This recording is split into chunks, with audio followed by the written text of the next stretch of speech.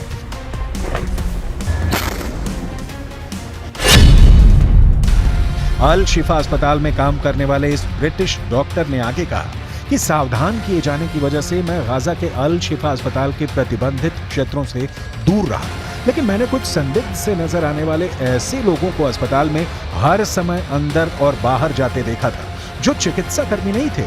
ये लोग अस्पताल के बेसमेंट के अंदर जाते थे। The first time our forces entered the Shifa complex, they went in with a bomb-sniffing dog, and they discovered a truck full of ammunition. After revealing the shaft by the D9, they saw a circular opening, and they couldn't see all the way down at the time, but further investigations and tools lowered down it revealed that this is a 10-meter deep shaft that leads to a corridor. At the end of that corridor, there's a blast-proof door with a shooting hole at the top of it. And our forces, after making sure that all defense mechanisms are dismantled, have opened that door that leads to another door that goes deeper into the complex. The understanding that this tunnel goes under the hospital.